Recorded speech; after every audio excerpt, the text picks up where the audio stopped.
Police round news आणि आताची बातमी ओझरखेडा येथील अवैध मुरुम तस्करी बाबत आहे। याविषयी सविस्तर वृत्त असं की मौजे ओझरखेडा तालुका भुसावळ जिल्हा जळगाव येथील ओझरखेडा डॅम या नावाने लोक चर्चेत असलेल्या धरणाला लागून असलेल्या भिंतीलगत ओझरखेडा येथील एक तथाकथित मुरुम तस्कर जेसीबी मशीनच्या साह्याने विना परवाना मुरुम गौण खनिजाचे रात्रंदिवस बेसुमार उत्खनन करून परिसरात विक्री करत असल्याचा प्रकार समोर आला आहे।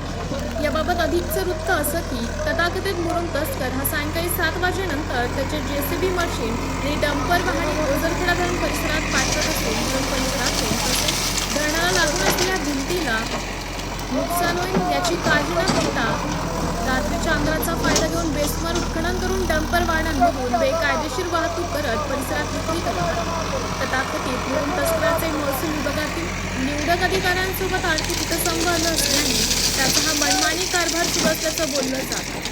तथाकथित मुरुम माफियाचे राजकीय क्षेत्रातील काही दलाल असलेल्या गुलामांसोबत ओळख असल्याचा फायदा तो इतर विभागावर वर्चस्व गाजवत आहे। भुसावळ महसूल विभाग वरंगाव पोलीस प्रशासन यांनी या प्रकाराकडे विशेष लक्ष देऊन रात्रभर सुरू असलेल्या अवैध मुरुम वाहतूक विरुद्ध योग्य ती कारवाई करावी अशी मागणी परिसरातून होती। पोलीस राऊंड न्यूजसाठी मुख्य संपादक शेखर सोनवणे यांच्यासह योगेश नाथ यांचा रिपोर्ट वरंगाव जिल्हा जळगाव।